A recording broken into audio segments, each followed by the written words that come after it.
پیغمبر کے صحابہ نے اٹھایا.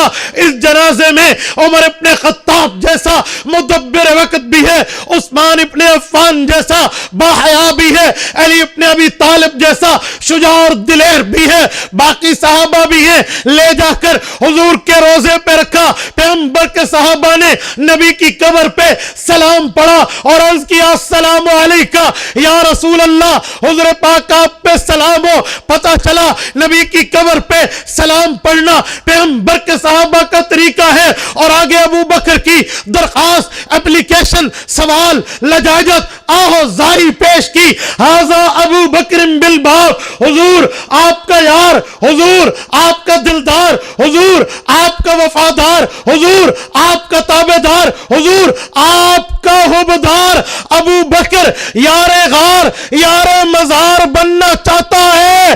صحابہ چپ ہوئے. امام رازی نے سورۃ کہف آیت 11 میں لکھا فنودیہ من القبر, اجازت قبر مصطفیٰ سے اس آواز میں ملی ادخل الحبیب الی الحبیب. دنیا میں بھی دوست تھا, موت سے دوستی نہیں چھوٹی, آج بھی دوست ہے. ایک دوست چاہتا ہے دوست دوست کے پاس ہو. تو ابو بکر کی قبر روزہ اطہر میں آج بھی ہے تو پرمیشن پیغمبر کے ساتھ ہے, اجازت مصطفیٰ کے ساتھ ہے, اذن خدا کے ساتھ ہے. میری بات کا مطلب کہ جو ابو بکر کہتا ہے وہی کر کے دکھاتا ہے. من صدق قولہ عملہ, جس کی قول اس کے عمل کی تصدیق کرے اسے ابو بکر کہتے ہیں. تو ابو بکر ایسے نہیں بنتا, ایسے نہیں ہے کہ کوئی راہ جاتا بات کر دے ابو بکر. جی نہیں, ابو بکر وہ ہے جب حضور کے ساتھ کوئی نہ ہونا تو اکیلا یہی کافی ہے.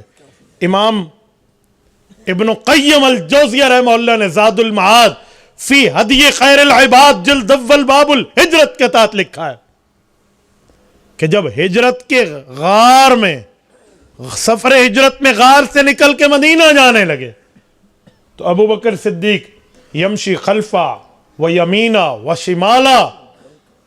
ابو بکر صدیق کبھی حضور کے آگے, کبھی پیچھے, کبھی دائیں کبھی بائیں چلتے. تو ابو بکر سے حضور نے پوچھا مالا کا یا ابا بکر, ابو بکر کیا ہے, ایک سائیڈ پہ کیوں نہیں چلتے, مختلف سائیڈ پر چل رہے ہو, وجہ؟ تو ابو بکر نے عرض کیا یا رسول اللہ اگر آپ کا حکم ہے کہ ایک سائیڈ پہ چلوں تو ابو بکر ہمیشہ اسی سائیڈ پر چلے گا, لیکن اگر آپ کا مشورہ ہے تو میں کچھ عرض کروں.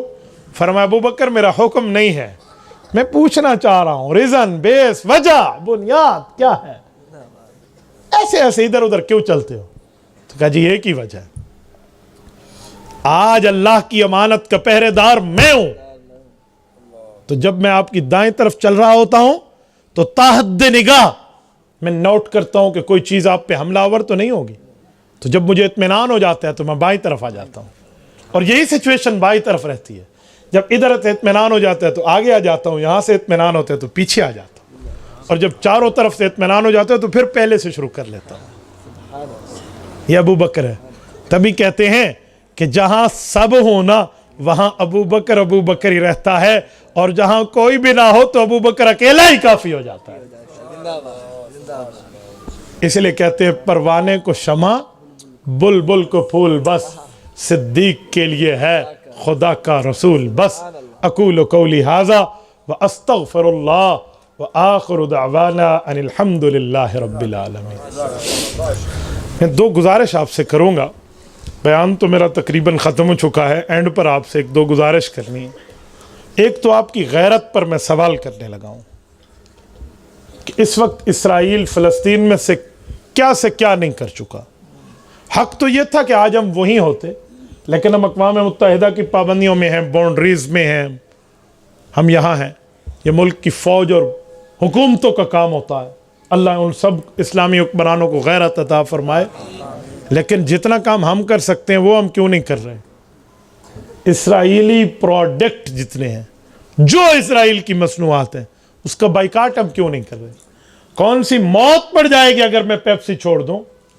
کیا موت پڑ جائے گی اگر میں کوک چھوڑ دوں؟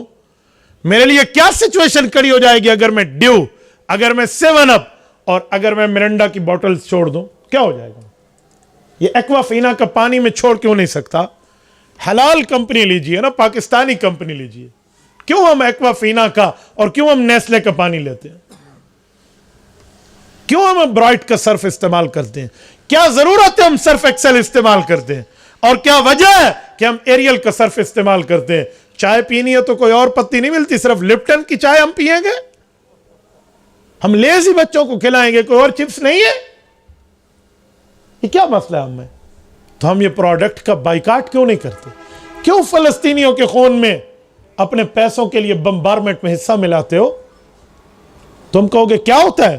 تو 100 روپے اگر کسی بےمان پانی کی بوتل لے کے آنا، چلو یہ تو اسلامی پانی ہے، آپ کوئی نیسلے اور ایکوا کا لے کر آئے نا 100 روپے کا، تو 100 روپے سے کلاشنکوف کی 2 گولیاں آتی ہیں، وہ ان کے سینے میں اتار دے گا، اور تیرا اور میرا 100 روپیہ لگا ہوا ہو نا، ہم اللہ کے دربار میں آئے اور ہماری نمازیں پڑھ پڑھ کے کمر تختہ بھی ہو گئی نا، ہمیں یہ نہیں بچا پائے گی اس فلسطینی بچے کے خون کے اوپر.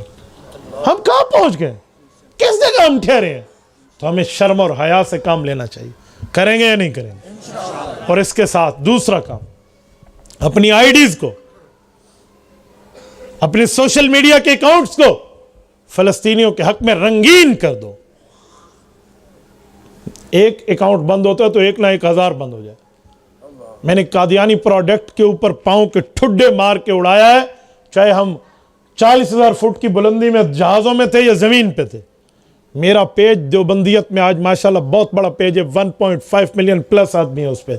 انہیں 1 سال کے لیے پابندی میں ڈال دیا، میں نے کہا کل کل ڈالتے آج ڈال دو. ایسے لاکھوں پیج حضور پاک علیہ الصلوۃ والسلام کی ختم نبوت پہ قربان ہے. تو کیا ہوتا ہے؟ ایک ختم ہوگا تو ہم دوسرا بنا لیں گے. علامہ اقبال نے ہمیں نہیں بتایا جھپٹنا پلٹنا، پلٹ کر جھپٹنا لہو گرم رکھنے کا ہے ایک بہانہ؟ تو کوئی پرابلم نہیں ہے. تو یہ اپنی آئی ڈیز کو مسجد اقصیٰ کی تصویر لگا کر اس کے لیے لکھیے روزانہ کی بنیاد پہ. اور اسی کے ساتھ جب تک جا نہیں سکتے تب تک دعا تو کر سکتے ہیں نا، گھر میں بیٹھ کے مانگیں. امام ہے تو قنوت نازلہ پڑھے،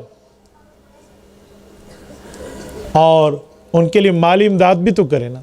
میں کوئی چندہ نہیں مانگ رہا، لیکن ایک جملہ کہتا ہوں، جو ذریعہ آپ کو قابل اعتماد لگتا ہے اسی کے ذریعے فلسطین میں اپنے حصہ بھجوائیں.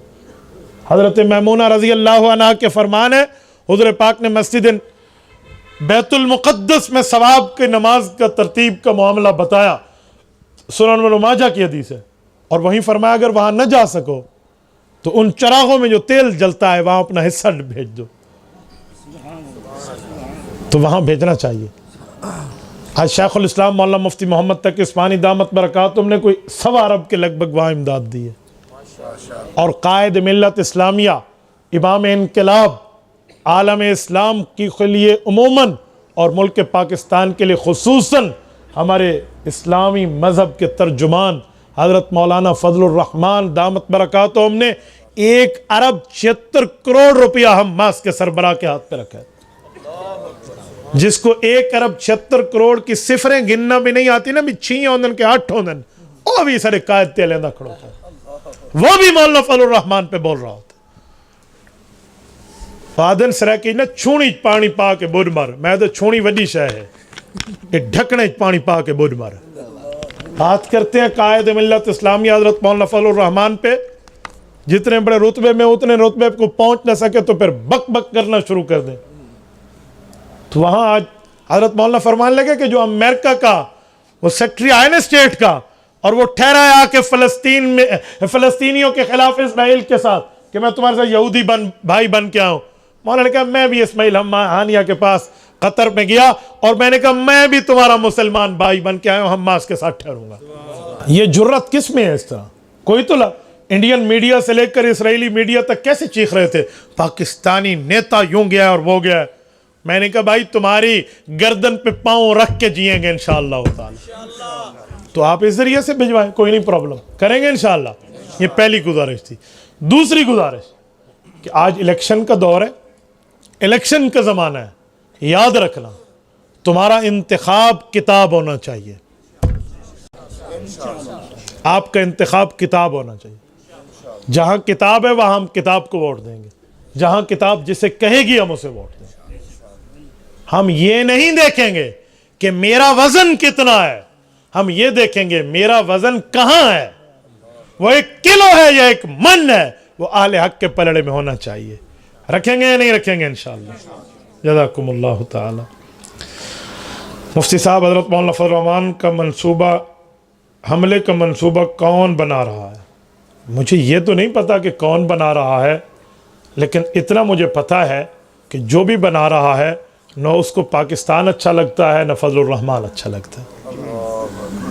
یریدون لیطفئوا نور اللہ بافواہہم واللہ متم نورہ ولو کرہ الکافرون۔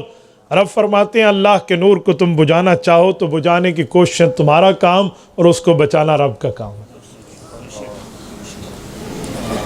پتہ نہیں کسی ایک مفتی کی بات لکھی ہے، میں کسی یوتھیوں کے بارے میں بات نہیں کرتا بابا، نہ مجھ سے ان کے بارے میں پوچھا کریں۔ باقی اللہ آپ کو خوش و خرم رکھے، یہ علمی سوال ہے، یہاں کے دارالفتاؤں سے پوچھ لیں۔ جزاک اللہ تعالی۔